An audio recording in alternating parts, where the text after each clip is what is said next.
नमस्कार बच्चों, last video में हमने ऋतिक अलंकारे के सेनापति कवि के बारे में, उनके जीवन परिचय के बारे में और उनके 2 पैराग्राफ के बारे में पढ़ा। आज हम उसी टॉपिक को आगे कंटिन्यू करते हुए अगला पैराग्राफ करेंगे, जिसमें मैंने आपको कल ही बताया था कि सेनापति जी ऋतु वर्णन और प्रकृति वर्णन के प्रसिद्ध चित्रे थे। वो प्रसिद्ध चित्रकार थे, इसीलिए कभी कभी उनकी कविताएं बोझिल भी हो जाती थी, क्योंकि उनकी कविताओं में ऋतु वर्णन और प्रकृति वर्णन इतनी चरम सीमा पर पहुंच जाता था कि पाठक या श्रोता को ऊब का अनुभव होने लग जाता था। लेकिन उनके जैसा ऋतु वर्णन अन्य कोई कवि नहीं कर पाया। दामिनी दमक सूर्य चाप की चमक, शाम घटा की चमक, अति घोर घन घोर थे। कोकिला कलापी कल पूजत है जित तित, शिखर से शीतल समीर की जोरते। सेनापति आवन कयो है मन भावन सु, लग्यो तर सावन विरह जुर जोरते। आयो सखी सावन मदन सर सावन, लग्यो है बर सावन सलिल चहुओरते। तो दामिनी क्या होता है? बिजली। सूर्यचाप क्या होता है? इंद्रधनुष। बारिश आती है तो इंद्रधनुष आता है ना, बारिश के मौसम में देखने को मिलता है अपने इंद्रधनुष। शाम होता है, यहाँ शाम विषम के लिए नहीं आया, काली काली आया, काली काली घटाएं आती है। घनघोर वही भयंकर, जिसको हम उमड़ घुमड़ कर भी कहते हैं कि बादल उमड़ घुमड़ कर आ गए। कोकिला कोयल, कलापी मोरनी, कर पूजत पूजते हैं, जित जित यहाँ वहां।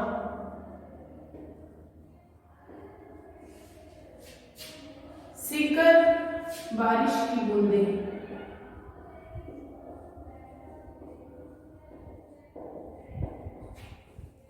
समीर हवा,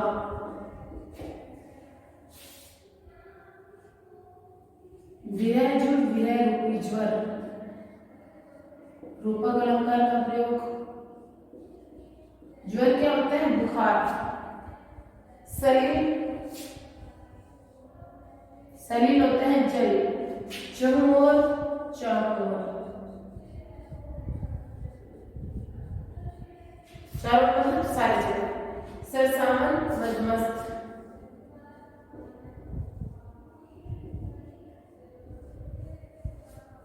ठीक है, तो इसमें सेनापति जी कह रहे हैं कि जब सावन का महीना आता है तो बिजली चमकती है और बिजली दमकती है और इंद्रधनुष की चमक चारों तरफ दिखाई देने लग जाती है। काली काली शाम क्या होता है? काली काली, काली काली घटाएं झकझोरने लग जाती हैं और अत्यधिक घनघोर भयंकर ध्वनि करने लग जाते हैं। कौन? बादल। ऐसे वातावरण में कोयल और मोरनी यहाँ वहां गूंजने लग जाती हैं, उगने लग जाती हैं। उगना मतलब पुकारने लग जाती हैं। ऐसे वातावरण में जब बारिश की बूंदों में ठंडी हवा मिल जाती है तो वो और भी अधिक ठंडी लगती है और शरीर को क्या करने लग जाती है? झकझोरने लग जाती है। सेनापति कहते हैं कि नायिका कह रही है कि ऐसे मौसम में मेरे मन भावन मेरे प्रियतम ने मुझे आने को कहा था, लगे उतर सावन, लेकिन अब वे आए नहीं। तो यह जो सावन का महीना है, इसमें मेरा विजय का ज्वर बढ़ गया है, जोर पकड़ लिया है, अत्यधिक हो गया है, इसलिए ये मुझे तरसाने लग गया है। आयो सखी सावन, हे सखी, नायिका अपनी सखी से कह रही है, हे सखी सावन आ गया है और अब काम भावना क्या होने लगी है? उद्दीप्त होने लगी है। तो अत्यधिक सरस काम भावना को बढ़ाने वाला सावन का महीना आ गया है और अब इस सावन के महीने में चारों ओर सब जगह क्या बरस रहा है? जल ही जल बरस रहा है, जिससे मेरी काम भावना और अधिक उद्दीप्त हो रही है। फिर से देखिए, बिजली दमक रही है और इंद्रधनुष की चमक अत्यधिक सुंदर दिखाई दे रही है।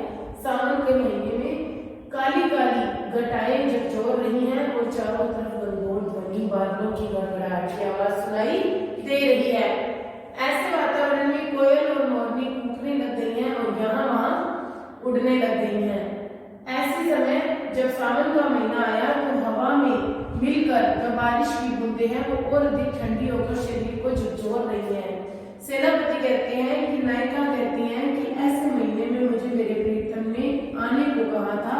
लेकिन वो नहीं आए, जिसकी वजह से मेरा विरह रूपी ज्वर जोर पकड़ रहा है और मुझे तरसा रहा है, मेरे प्रीतम के बिना मुझे तरसा रहा है।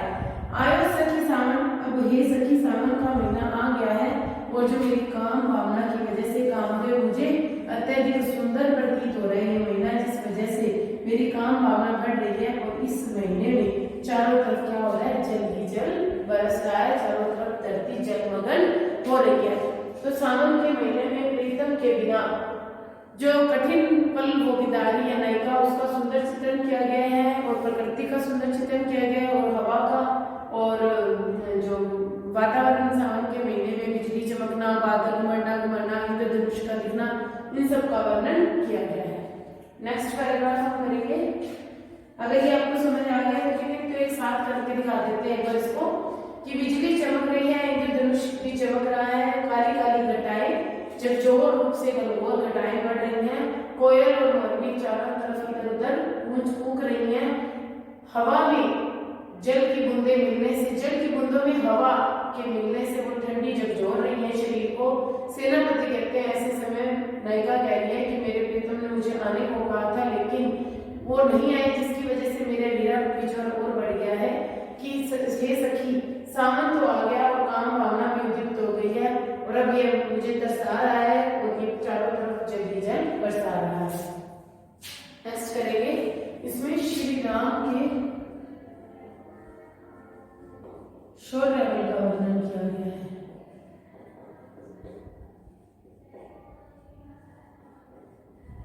इस पैराग्राफ में श्री राम के शौर्य बल का वर्णन किया गया है। दीर्घ होते हैं लंबी, प्रचंड, शक्तिशाली, उज्जवल भुजाएं,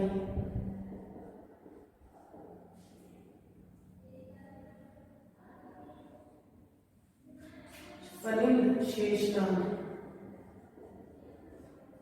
लोचन नेत्र, राजधिपति विपति, भाल मस्तक, प्रकाश, उदार दयावान, लजानु लज्जित, रतिपति कामदेव,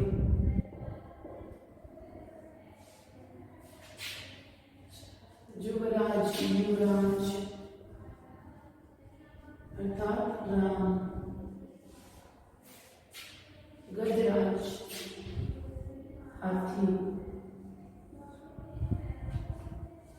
विलोकत देखना, दसों दिक्पाल दिशाओं के स्वामी, पति स्वामी। तो श्री राम ने जब शिव के धनुष में प्रत्यंचा चढ़ाई थी उस समय उनके शौर्य बल का वर्णन किया गया है इसमें कवि के द्वारा। तो कवि कह रहे हैं श्री राम की जो लंबी लंबी भुजाएं हैं, महापीन जुग, वो लंबी लंबी भुजाएं शेष नाग के समान सुंदर प्रतीत हो रही हैं। क्यों? क्योंकि उन्होंने उसी भुजाओं से क्या की थी, जो धनुष है उसके ऊपर क्या चढ़ाई थी, प्रत्यंचा चढ़ाई थी। उन्हीं लंबी लंबी शेषनाग जैसी लंबी लंबी भुजाओं पर उन्होंने प्रत्यंचा चढ़ाई थी। तो इस प्रकार उनकी लंबी लंबी भुजाएं अत्यधिक सुंदर सुशोभित विराजना सुशोभित हो रही है। लोचन विशाल राज विपति विपति बार, उनके श्री राम के नेत्र विशाल हैं और वे सभी राजाओं में इस प्रकार प्रकाशित हो रहे हैं जैसे कि शरीर के अंदर, हमारे पूरे शरीर में मस्तक जो है वो सबसे अधिक मुख्य भाग होता है, मस्तक का सबसे अधिक महत्व होता है। ठीक उसी प्रकार उस राज दरबार में जो श्री राम है वो अत्यधिक प्रकाशित होते हुए यश और उनका जो तेज है अत्यधिक सुंदर सुशोभित होते हुए प्रकाशित हो रहे हैं। मूर्त उदारता की मूर्त है, दया की मूर्त है और सुंदरता में वो कामदेव के प्रति, रति के प्रति कामदेव को भी लज्जित करने वाले हैं। चापई चढ़ाए को चले हो युवराज, इस प्रकार उन्होंने शिव के धनुष की प्रत्यंचा को चढ़ाया और इस प्रकार हम आगे चले। सेनापति कहते हैं उस समय श्री राम की गति ऐसी लग रही थी, चाल ऐसी लग रही थी मानो कोई मदमस्त हाथी चल रहा हो। बिन कहे दूरी ते विलोकी की जानी जती, बिना कहे ही दूर से ही देखने पर हर कोई यह जान जाता था कि ये कोई और नहीं बल्कि दसों दिशाओं के स्वामी श्री राम आ रहे हैं। फिर से देखें, श्री राम की जो भुजाएं हैं, सेनापति कह रहे हैं कि श्री राम ने जो प्रचंड धनुष की प्रत्यंचा को चढ़ाने के लिए श्री राम की भुजाएं एक दंड के समान है, वह वहां विराजते में अत्यधिक सुंदर लग रही हैं। श्री राम की भुजाएं एक दंड के समान है, कुछ भुजाएं दंड के समान है, दंड के समान है और वो अत्यधिक सुंदर सुशोभित हो रही हैं। शेष नाग की तरह उनकी भुजाएं सुशोभित हो रही हैं, उनके नेत्र विशाल हैं और जिस प्रकार हमारे शरीर में मस्तक का महत्व होता है ठीक उसी प्रकार राजाओं की सभा में उसी तरह प्रकाशित हो रही है जैसे हमारी शरीर के अंदर मस्तक सुशोभित होता है। उनकी उदारता की मूर्त है, उनकी शोभा मूर्त, उनकी मूर्त, उनकी जो मूर्त है, शक्ल है, उनकी जो सुंदरता है वो दयावान है और वो सुंदरता में रति के प्रति कामदेव को भी लज्जित करने वाली है। इस प्रकार धनुष को प्रत्यंचा चढ़ाते हुए युवराज राम जब आगे चले तो सेनापति कहते हैं उनकी गति कैसी लग रही थी, जैसे एक मदमस्त हाथी की गति हो। बिना कहे ही दूर से लोग देखकर यह जान जाते हैं कि ये कोई और नहीं दसों दिशाओं के स्वामी श्री राम जा रहे हैं। तो इसमें श्री राम के शोभा का सौंदर्य का वर्णन किया गया है। अब हमने ये 2 पैराग्राफ किए, अब तीसरा पैरा फिर वही बसंत ऋतु का वर्णन, बसंत ऋतु का वर्णन किया गया इसमें, क्योंकि आपको पहले ही बताया सेनापति प्रकृति और ऋतु वर्णन के प्रसिद्ध चिटेरे थे। इन्होंने 12 मासा वर्णन किया है ऋतुओं का, 12 मासा ऋतु वर्णन, 12 मासा ऋतु वर्णन। रीति और भक्ति की संधि के कवि माने जाते हैं। वरण वरण तरु फूले उपवन वन, सोई चतुरंग संग दल लहियत है, बंदी जिन बोलत बिरद वीर कोकिल है, गुंजित मधुर गान गुण गहियत है, आवे आस पास बहुपन की सुबास सोई, सौंदे के सुगंध मांग सन रहियत है, शोभा को समाज सेनापति सुख साज आज, आवत बसंत ऋतु राज रहियत है। वो कह रहे हैं कि जब बसंत ऋतु आती है तो उस समय वन व उपवन, बाग व वनों में क्या हो जाता है, अनेक रंग के, वरण वरण रंग के, अनेक रंगों के तरु वृक्ष फूलने लग जाते हैं, रंग रंग के फूल और वृक्ष फूलने लग जाते हैं, पल्लवित होने लग जाते हैं। सोई चतुरंग, चतुरंग होता है चतुरंगिनी सेना, कौन कौन सी होती है, रथ, घोड़ा, हाथी और पैदल, ये 4 प्रकार की सेना होती है। चतुरंगिनी सेना जैसे लगता है दल सहित चल रही हो।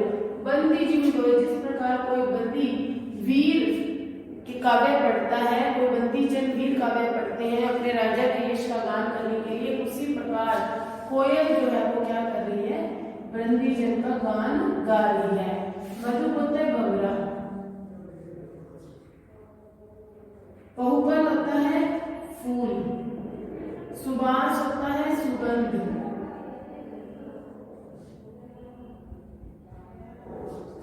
ठीक है। फिर से देखते हैं कि बसंत ऋतु आने पर रंग रंग के फूल वृक्षों में, उपवन में और वनों में खिलने लग जाते हैं और वो ऐसे लगते हैं जैसे चतुरंगिनी सेना अपने दल सहित, अपनी सेना सहित आगे बढ़ रही हो। जिस प्रकार कोई बंदी राजा के यश का गान करता है, उसी प्रकार कोयल वहां बसंत ऋतु राज जो है उसके आने के लिए गुणगान करने लग जाती है। जिस प्रकार वहां पे भोमरे हैं वो इस प्रकार गुणगान कर रहे हैं मानो उनके गुणों को ग्रहण कर रहे हो।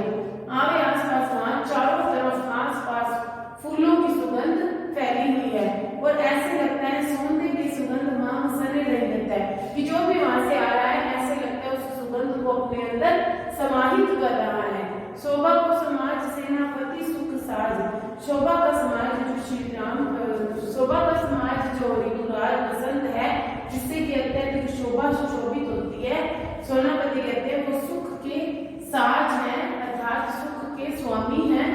ऐसे आवत बसंत, इस प्रकार बसंत ऋतुराज आ रहे हैं और कह रहे हैं कि मेरे आने पर चारों तरफ समाज में सुख और साज स्थापित हो जाएगा। तो इस पैराग्राफ में चारों तरफ सुंदरता का समाज है, सुंदरता ही सुंदरता है, सभी सुखों को का समान है। आज बसंत ऋतु ऋतुओं का राजा जिसे कहा जाता है वही आ रहा है। तो इसमें बसंत ऋतु का आने का वर्णन किया गया है, उसे राजा के रूप में प्रदर्शित किया गया है। जिस प्रकार एक राजा होता है उसके साथ चतुरंगिनी सेना चलती है और बंदी जन उनके यश का गान करते हैं, ठीक उसी प्रकार कोयल उनके यश का गान कर रही है और अनेक प्रकार के फल और फूल खिल कर उनका स्वागत कर रही है। इस प्रकार इसके बसंत ऋतु के आने पर चारों तरफ वातावरण अत्यधिक सरस और मधुर हो गया है। तो आज हमने बीए बीएड सेकंड ईयर की ऋतुकालीन काव्य के सेनापति कवि को कंप्लीट किया। इसके 5 पैराग्राफ हमारे सिलेबस में हैं जो हमने किए। तो आने वाले अगले दिनों में मैं आपको और वीडियोस अवेलेबल करवाएंगे। बिहारी जी रह गए हैं और अन्य अनेक और कवि भी हैं जिनके बारे में मैं आपको धीरे धीरे बताती रहूंगी।